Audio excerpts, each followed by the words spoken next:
ముందుగా 2025వ సంవత్సరం నూతన సంవత్సర శుభాకాంక్షలండి. మేషరాశి నుంచి మీనరాశి వరకు ద్వాదశ రాశులు చూద్దామండి. మన జ్యోతిష ఫలం ఎలా ఉందో ప్రశ్న శాస్త్రం మన జానకిరామ్ని అడిగి చూద్దాం.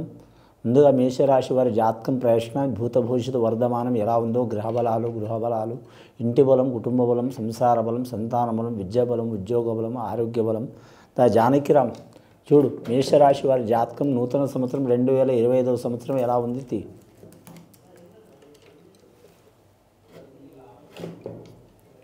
ముఖ్యంగా మేషరాశి వారి జాతకంలో చెప్పాలంటే మాత్రం శంకరుడు పార్వతి వచ్చినండి, భోళా శంకరుడు వచ్చిండు, పార్వతీ దేవత వచ్చింది, విఘ్నేశ్వరుడు షిరిడి సాయిబాబా వచ్చిండు, అలాగే మాత్రం రాముడు సీతాదేవత రాముడు వచ్చిండ్రు, అలాగే గుహుడు వచ్చిండ్రు.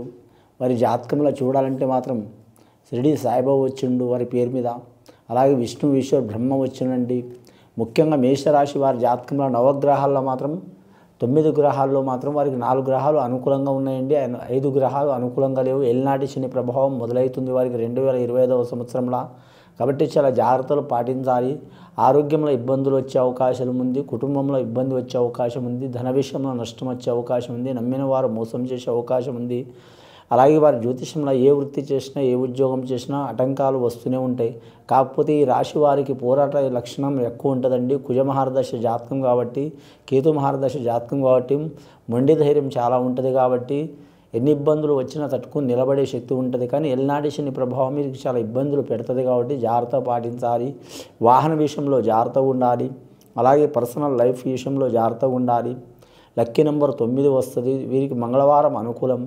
వీరు మునుములు దానం చేయాలి, అలాగే కందులు దానం చేయాలి, చాలా వరకు మంచిది. వస్త్రాలు ఎరుపు వస్త్రం చాలా వరకు మంచిది వీరి పేరు మీద. అలాగే ఆంజనేయ స్వామిని పూజ చేయడం మంచిది. స్త్రీలు కావచ్చు పురుషులు కావచ్చు ఎవరైనా సరే అమావాస్య పౌర్ణమి కొత్త పనులు మొదలుపెట్టవద్దండి వారి పేరు మీద. అలాగే అష్టమి తిథిలో మాత్రం చాలా వరకు మాత్రం దుర్గామాతను పూజ చేయొచ్చు, కానీ ఏరే పని మాత్రం చేయవద్దు. అలాగే తిథి సంధి ఉంటుందండి. తిథి సంధి అంటే 2 తిథులు కలిసి వచ్చే వేళ విశేషం ఉంటుందండి. అంటే ఒకే రోజు కొన్ని గంటల్లో తిథులు మారుతూ ఉంటాయండి. 12 గంటల్లో 24 గంటల్లో 12 గంటల అటు ఇటుల్లో మాత్రం తిథి మారే గడియ ఉంటుంది. ఆ గడియలో వీరు మాత్రం ప్రయాణం చేయవద్దు. చాలా వరకు ఇబ్బందికరమైన పరిస్థితి ఉంటుంది. విద్యార్థులకు విద్య విషయంలో మాత్రం గురుబలం ఉంది కాబట్టి కలిసి వచ్చే అవకాశం ఉంది. అన్నదమ్ముల సహకారం ఉండదు.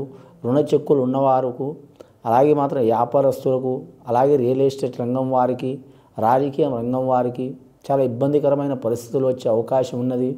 ఎల్నాటి శని యోగబలం కొందరికి అదృష్టయోగం కలిసి వస్తుంది. వారు పుట్టిన గడియ చాలా వరకు మంచిగా ఉంటే మాత్రం ఈ శనేశ్వరుడు అనేది వీరికి చాలా మంచి చేసే అవకాశం ఉంది.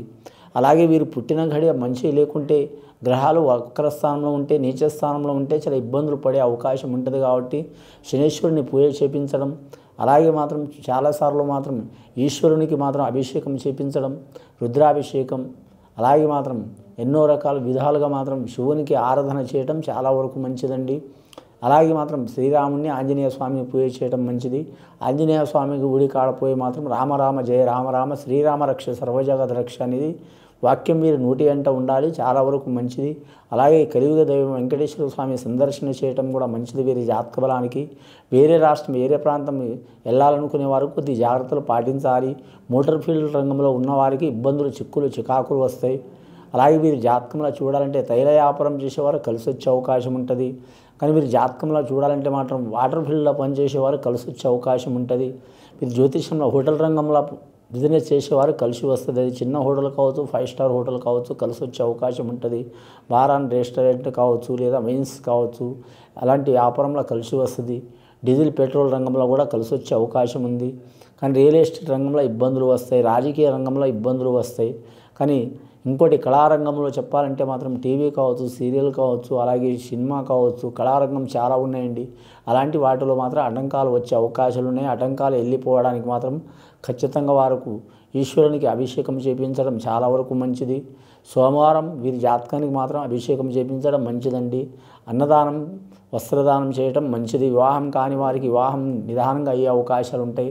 అలాగే వివాహమైన వారికి ఒకరి మనసులో ఒకరు ఉండరు. భార్యాభర్తలు ఎవరి ఆలోచన వారికే ఉంటుంది. ఎంత ధనం వచ్చినా నిలకడ ఉండదు, మనశ్శాంతి ఉండదు.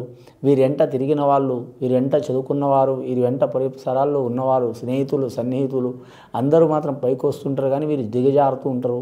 దీనికి కారణం ఏంటంటే నరఘోష నరదిష్టి ఎక్కువ ఉన్నందువలన, అలాగే వీరి జాతకంలో చూడాలంటే జన్మస్థానంలో శని ఉన్నందువలన, నవగ్రహాల్లో వీరికి పంచమ గ్రహాలు చిక్కులు ఉన్నాయి, 4 గ్రహాలు ఫలితం ఉన్నాయి. అలాగే వీరి జ్యోతిష్య బలంలో చూడాలంటే మాత్రం వీరికి ఉద్రేక స్వభావం కూడా ఉంటుందండి. ఎవరికైనా ఏమైనా ఇబ్బంది వచ్చినా బాధ వచ్చినా తొందరపడి వీరు వాళ్ళకు మంచి చేయాలనుకుంటారు, కానీ వీళ్ళకి ఇబ్బందులు వస్తాయి. అది ఎందుకు మంచి చేయాలనుకుంటే ఇబ్బందులు వస్తాయంటే మాత్రం ఒక వ్యక్తి నలుగురితో పడదు, ఆ వ్యక్తికి ఇబ్బంది వస్తూ ఉంటుంది. ఆ ఇబ్బందిని ఇతను కాపాడితే మాత్రం ఆ నలుగురు వ్యక్తులు ఈ వ్యక్తి మీద మాత్రం కక్ష కడతారు. కొట్టలేక తిట్టలేక మనుషులన్నా తిట్టుకుంటారు, మనుషులన్నా ఏమన్నా అనుకుంటారు. వాళ్ళు అనుకుంటే మనకేందని అనుమానం ఉండవచ్చు, కానండి నరదిష్టికి మాత్రం నాపరాయణ పగిలిపోతుంది. జాగ్రత్తగా ఉండాలండి. ఒక్కొక్కరు నోరు మంచిది కాదు, ఒక్కొక్కరు కన్నుకు మంచిది కాదు, చాలా జాగ్రత్తగా ఉండాలి. 2025వ సంవత్సరం చాలా వరకు క్రిటికల్ ఉంది వీరి పేరు మీద. రాజకీయ నాయకులకైతే చాలా వరకు దుర్భిక్ష యోగ బలం ఉన్నది వీరి జాతక బలానికి. కానీ వీరి జ్యోతిష్యం వ్యవసాయ రంగంలో వారికి మాత్రం సుభిక్ష యోగ బలం ఉన్నది. అలాగే వేరే దేశం వేరే రాష్ట్రం పోవాలనుకునేవారు చాలా జాగ్రత్తలు పాటించాలి. లవ్ మ్యారేజ్ చేసుకోవాలనుకునే స్త్రీలు కావచ్చు పురుషులు కావచ్చు జాగ్రత్తగా ఉండాలి. అలాగే విద్యార్థులకు మాత్రం అడంకాలు చిక్కులు చికాకులు వస్తాయి. షిరిడీ సాయిబాబాను సందర్శించడం, పూజ చేయటం, విఘ్నేశ్వరుని ఆరాధన చేయటం మంచిది. కానీ వీరి జాతకంలో వీరి చేతిలో ఎవరికి డబ్బులు ఇచ్చినా వస్తువు ఇచ్చినా తిరిగి రావండి. పోయేటప్పుడు నవ్వుకుంటూ పోతే వచ్చేటప్పుడు ఏడుచుకుంటూ వస్తాయి. అలాగే మాత్రం వీరి జ్యోతిషంలో శక్తిగల దేవతలు అమ్మవార్లు అంటే కాళికా శక్తి కావచ్చు, ముత్యాలమ్మ కావచ్చు, రేణుక ఎల్లమ్మ కావచ్చు, పోచమ్మ కావచ్చు, ఇంకా మాంకాళమ్మ కావచ్చు, అలాగే సమ్మక్క సారలమ్మ దేవతలు కావచ్చు, ముత్యాలమ్మ కావచ్చు, మళ్ళీ చాలా గ్రామీణ దేవతలు ఉంటారండి. ఆ దేవతలు ఇంట్లో నిష్ట ఉంటే ఖచ్చితంగా పూజ చేసుకోవడం చాలా మంచిది. తరతరాల తాత ముత్తాతల నుంచి మొక్కుబడులు కూడా ఉంటాయండి.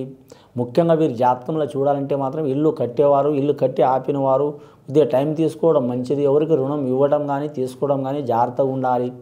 ముఖ్యంగా మాత్రం వీరి జాతకంలో ఎల్నాటి శని ప్రభావం 32 సంవత్సరాలు దాటిందనుకో ఇబ్బంది పెడుతుందండి. 32 సంవత్సరాల కంటే వయసు తక్కువ ఉంటే కొంచెం మంచి చేసే అవకాశం ఉన్నది వీరి జాతక బలానికి.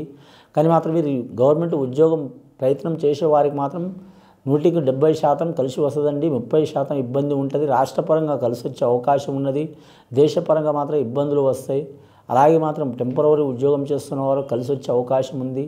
కానీ మాత్రం అలాగే నిరుద్యోగులు మాత్రం శుభయోగం కలిసి వచ్చే అవకాశం ఉంది. ముఖ్యంగా వీరు కాలభైరవ స్వామిని పూజ చేయడం, అలాగే వీరభద్ర స్వామిని పూజ చేయటం, నవగ్రహ ఆరాధన చేయటం, శనీశ్వరుని పూజ చేయటం, శివుని అభిషేకం చేయటం చాలా మంచిది.